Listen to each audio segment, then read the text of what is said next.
नमस्कार दोस्तों, आज हमारे साथ हैं डॉक्टर रईस राजपुरा, जो कि आनंद एग्रीकल्चर यूनिवर्सिटी आनंद गुजरात में प्रोफेसर हैं और साथ ही पोल्ट्री साइंस के एक्सपर्ट हैं और साथ में न्यूट्रिशन की भी अच्छी जानकारी रखते हैं।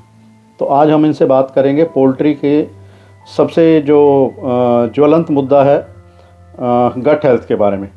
गट हेल्थ के कारण पोल्ट्री फार्मर को बहुत नुकसान होते हैं, मोर्टेलिटी बढ़ती है, बहुत कुछ होता है। तो आज हम इन सब सवालों का जो गट हेल्थ से संबंधित है उनके बारे में हम विस्तार से डॉक्टर रईस से जानकारी लेंगे। नमस्कार डॉक्टर साहब। शुक्रिया। मेरा पहला सवाल आपसे, पोल्ट्री इंडस्ट्री का हेल्थ और न्यूट्रिशन से जो रिलेशन है उसके कारण हमें इस इंडस्ट्री में न्यूट्रिशन से रिलेटेड क्या क्या चैलेंजेस हैं जिनको हम डे टू डे फेस करते हैं? नमस्कार मित्रों, पोल्ट्री में दो सबसे बड़े इशू है हेल्थ और न्यूट्रिशन के रिलेटेड। पहला इशू है रेस्पिरेटरी हेल्थ इशू, जिसमें आपको माइकोप्लाज्मा एंड रेस्पिरेटरी प्रॉब्लम्स है, जिसमें बहुत सारी मोर्टेलिटी होती है। और दूसरा जो डे टू डे सबसे बड़ा इशू है वो न्यूट्रिशन और गट हेल्थ के रिलेटेड इशू है, जिसके आपकी बर्ड की परफॉर्मेंस डाउन होती है और FCR पुअर होता है और आपका डे टू डे जो नुकसान होता है वो एक फैक्टर है, जिसमें आज हम गट हेल्थ के बारे में फोकस करेंगे और थोड़ा डिस्कस करेंगे। डॉक्टर साहब, पोल्ट्री डाइजेशन और गट हेल्थ को थोड़ा सा विस्तार से समझाने की कोशिश कीजिए, ताकि ये फार्मर लेवल तक या छोटे जो बेसिक फार्मर हैं उनको अच्छे से समझ आ सके।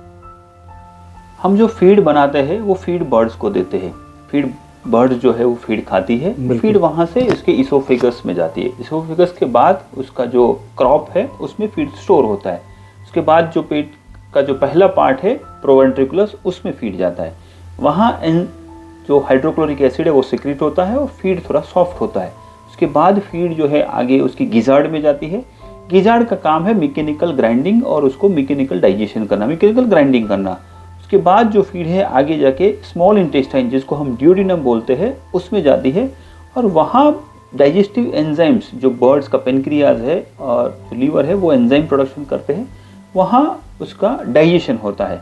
तो जो ड्यूडेनम पार्ट है वहाँ डाइजेशन होता है। उसके बाद जो पार्ट है, जो सबसे बड़ा जो इंटेस्टाइन का, जो स्मॉल इंटेस्टाइन का पार्ट है जेजुनम, उसमें जितने भी न्यूट्रिएंट डाइजेस्ट हुए हैं वो एब्जॉर्ब होते हैं और उसके बाद जो अनडाइजेस्टेड फीड्स है वो फिकल से बाहर निकलती है।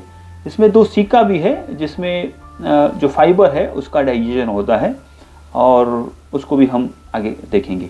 ये पूरा पोल्ट्री डाइजेस्टिव सिस्टम है जो कैसे काम करते हैं वो मैंने आपको समझाया।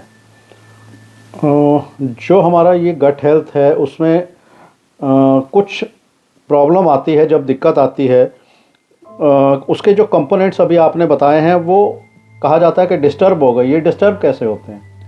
जैसे मैंने बताया कि पोल्ट्री का जो इंटेस्टाइन है वो इंटेस्टाइन के अंदर एक सिस्टम है जिसमें सेल्स होते हैं, जिसको हम एपिथेलियल सेल बोलते हैं।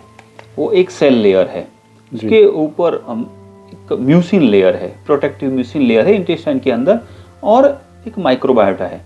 माइक्रोबायोटा मीन्स बैक्टीरिया, अच्छे बैक्टीरिया, हेल्दी बैक्टीरिया, जो इंटेस्टाइन को हेल्दी रखने में मदद करते हैं। ये तीनों के बीच का जो बैलेंस है वो एक डेलिकेट बैलेंस है। अगर ये बैलेंस सही तरह से बना रहता है, मतलब कि आपका गट हेल्थ, बर्ड्स का गट हेल्थ अच्छा है। अगर इन तीनों में कहीं पे भी थोड़ा डिस्टर्बेंस होता है, बहुत सारे डिस्टर्बेंस होते हैं, आगे हम बात करेंगे, उस डिस्टर्बेंस की वजह से अगर ये डैमेज होता है तो फिर आपका गट हेल्थ रिलेटेड प्रॉब्लम शुरू हो जाते हैं। ठीक है, तो ये तीनों चीज़ जो है, जो माइक्रोबायोटा, सेल्स और म्यूसिन लेयर, इनका मैनेजमेंट करना ज़रूरी है। और साथ साथ में आपको मैं एक इम्पॉर्टेंट बात बताऊं कि जो इंटेस्टाइन है वो सबसे बड़ा इम्यून ऑर्गन है। मतलब कि बर्ड्स की 50% इम्यूनिटी जो है वो इंटेस्टाइन से आती है। इसलिए गट हेल्थ को प्रायोरिटी देना बहुत ही ज़रूरी है, बहुत ही ज़रूरी है। इसके बिना आपका इम्यूनिटी बनेगा ही नहीं। ये तो हो गया कि वो डिस्टर्ब कैसे होता है। उसको डिस्टर्ब होने के बाद आपने जो बताया कि उसमें एक प्रॉब्लम आती है जिसको हम माइकोटॉक्सिन बोलते हैं। वो माइकोटॉक्सिन क्या है और ये जो एंजाइम है ये गट हेल्थ को स्ट्रॉन्ग करने में कैसे हेल्प करते हैं? जैसे मैंने बताया कि ये सिस्टम जो है, इंटेस्टाइन का सिस्टम है, उसको मेंटेन रखना ज़रूरी है। हम जो फीड देते हैं वो फीड में 70% जो है वो डाइजेस्टेबल फीड है, जो फीड बर्ड्स डाइजेस्ट करती है। फीड में से 30% जो है वो अनडाइजेस्टेड फीड है। उस अनडाइजेस्टेड फीड में अगर आपका न्यूट्रिएंट इंटेस्टाइन के पीछे के पार्ट में जाता है तो वो अनडाइजेस्टेड न्यूट्रिएंट जो है वो बैक्टीरिया, जो पैथोजेनिक बैक्टीरिया है, अच्छे नहीं बुरे बैक्टीरिया वो यूज करते हैं, जिसकी वजह से आपका गट हेल्थ डैमेज होता है, बुरे बैक्टीरिया की तादाद बढ़ती है। इसलिए अगर हमारा फीड में अच्छा एंजाइम्स है तो अच्छे एंजाइम्स में हम पूरी तरह फीड को डाइजेस्ट कर पाते हैं। 100% तो पॉसिबल नहीं है, जो अनडाइजेस्टेड फीड है उसको हम इम्प्रूव करते हैं और उसकी वजह से अनडाइजेस्टेड फीड पीछे के पार्ट में, इंटेस्टाइन के पिछले वाले पार्ट में कम जाती है और पूरे बैक्टीरिया जो है उनकी तादाद मेंटेन रहती है, मतलब वो बढ़ते नहीं है। एक तो पहला हो गया, मीन्स अपना अच्छा एंजाइम्स गट हेल्थ इम्प्रूव करता है। दूसरा, मैंने काफ़ी बार देखा है कि जो लो लेवल ऑफ माइकोटॉक्सिन है, जो कि कभी कभी बर्ड्स में डिसीज़ या माइकोटॉक्सिन की वजह से मोर्टालिटी नहीं करता है, लेकिन जो लो लेवल ऑफ माइकोटॉक्सिन है वो जो इंटेस्टाइन की जो लेयर है उसको डैमेज करता है। और जैसे ही थोड़ा थोड़ा डैमेज होगा कि यहाँ जो सीरम लेवल है, जो म्यूसिन लेवल है, उसका प्रोडक्शन बढ़ता है और वो जो है वो प्रोटीन है वो बुरे बैक्टीरिया यूज़ करते हैं, वो ग्रो होते हैं।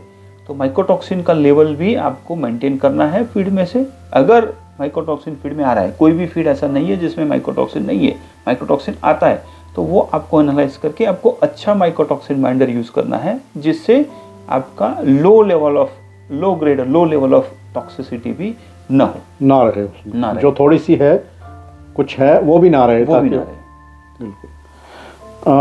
हम जानते हैं ये एक नॉर्मल टर्म्स में बोला जाता है सब क्लिनिकल कॉक्सिडियोसिस।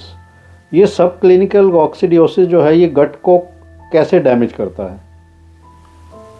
हाँ, ये जो इंटेस्टाइन है, जो बर्ड्स की इंटेस्टाइन है, उसमें बैक्टीरिया जो है वो तो इंटेस्टाइन के अंदर डेवलप होते हैं, लेकिन जो कॉक्सी के जो आइमेरिया उसिस्ट है, उसको हम उसिस्ट बोलेंगे, वो जो है वो सेल के अंदर डेवलप होते हैं, सेल के बीच में डेवलप होते हैं। और जब वो बड़े होते हैं तो वो सेल को तोड़ के बाहर आते हैं, मतलब वहाँ से जब सेल को तोड़ते हैं तो ब्लीडिंग होती है। मतलब इसका मतलब ये हो गया कि जो इंटेस्टाइन इंटैक्ट था वो टूट गया है। अब ये जो टूट गया है वो पोर्टल ऑफ एंट्री बन गया है, बाकी जो बैक्टीरिया है वो वहाँ से इंटेस्टाइन के अंदर से होके फिर ब्लड स्ट्रीम में बर्ड्स के अंदर चले जाते हैं। कुदरत ने इंटेस्टाइन इतना अच्छा बनाया कि वहाँ कोई अंदर जा नहीं सकता। लेकिन अगर ये टूटता है कॉक्सी की वजह से, सब क्लिनिकल कॉक्सी की वजह से अगर ये टूटता है, सबसे बड़े कल्प्रिट है गट हेल्थ के लिए। अगर ये तोड़ते हैं तो फिर बाकी सारा डैमेज शुरू हो जाता है। एक बार डैमेज शुरू हो जाता है तो फिर जो बुरे बैक्टीरिया है उनकी तादाद बढ़ने लगती है, अच्छे की तादाद कम होती है। और यही रीज़न है कि सब क्लिनिकल कॉक्सी में आपको नेक्रोटिक एंटराइटिस बाद में दिखता है और गट हेल्थ रिलेटेड इश्यूज बहुत ज़्यादा दिखते हैं। तो ये सबसे बड़ा आज का प्रॉब्लम है। हमें जैसे पता है, हम लोग जैसे बहुत से सेमिनार अटेंड करते हैं, उनमें पता लगता है कि अब तक जो है लोग फार्मर लोग या जो कंपनीज हैं एजीपी यूज़ करते थे। अब इससे आगे इसका क्या अल्टरनेट है जिससे गट हेल्थ को और इम्प्रूव किया जा सकता है? एजीपी का मतलब है एंटीबायोटिक ग्रोथ प्रमोटर। ये हम सालों से यूज़ कर रहे थे ताकि ये जो इंटेस्टाइन के अंदर जो बैक्टीरिया है उन सबका लेवल मेंटेन रखे। अगर ये लेवल मेंटेन रहेगा, जैसे बुरे बैक्टीरिया उनका लेवल मेंटेन रहेगा, तो ये गट को डैमेज नहीं करेंगे। लेकिन आजकल जैसे यूरोपियन कंट्रीज में एजीपी बैन हो गया है, फ्यूचर में इंडिया में भी आ सकता है कि कल को अपने पास एजीपी न रहे। तो अगर हमारे पास एजीपी नहीं, अभी तक तो हम एजीपी यूज कर रहे हैं, अगर हमारे पास एजीपी नहीं है तो हमारे पास दूसरे ऑप्शंस है जिनसे हम गट हेल्थ को इम्प्रूव कर सकते हैं। जिसमें सबसे पहला है प्रोबायोटिक, दूसरा प्रीबायोटिक है, तीसरा एसेंशियल ऑयल है और एसिडिफायर जो हम यूज कर रहे हैं। ये 4 चीज़ें हैं जिनकी वजह से हम जिनको अल्टरनेट टू एजीपी यूज करके हम गट हेल्थ को अच्छी तरह से इम्प्रूव कर सकते हैं।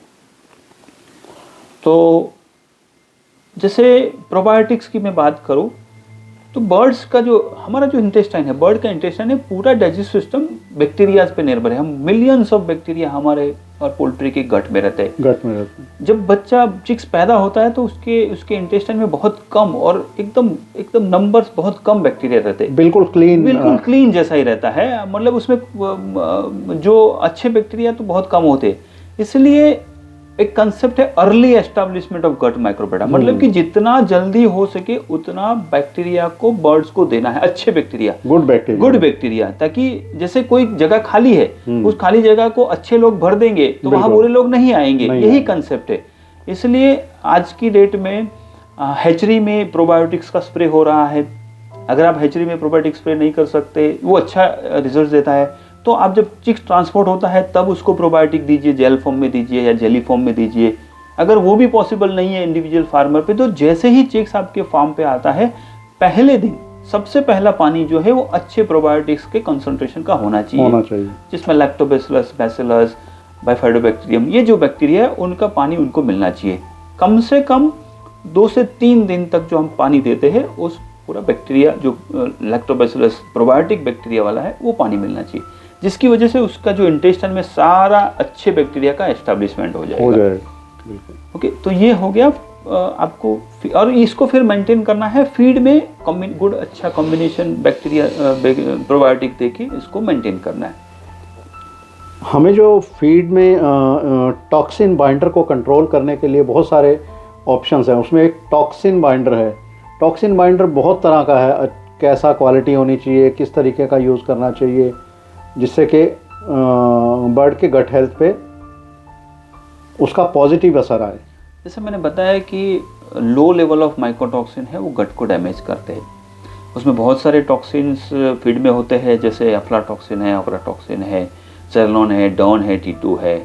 कुछ टॉक्सिन है जैसे अफ्लाटॉक्सिन और ऑक्राटॉक्सिन वो नॉर्मल टॉक्सिन बाइंडर से बाइंड हो जाते हैं, लेकिन कुछ टॉक्सिन्स है जैसे कि जेलोन है, डॉन है, T2 है, जो कि इंडिया में उसका इश्यू कम है, लेकिन है, ऐसा नहीं है कि नहीं है। तो ये वाले जो टॉक्सिन है जिसको हम नॉन पोलर टॉक्सिन कहेंगे, वो नॉर्मल टॉक्सिन बाइंडर से बाइंड नहीं होते हैं।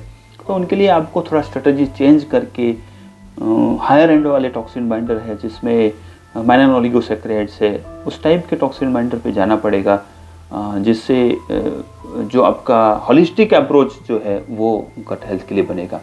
दूसरा मैं जब बताऊँ कि जो मैनन ओलिगोसैकेराइड्स है वो प्रोबायोटिक्स की प्रीबायोटिक्स की तरह काम करते हैं, जो अच्छे बैक्टीरिया को भी डेवलप करने में मदद करते हैं, बिल्कुल ग्रो करते हैं उसको।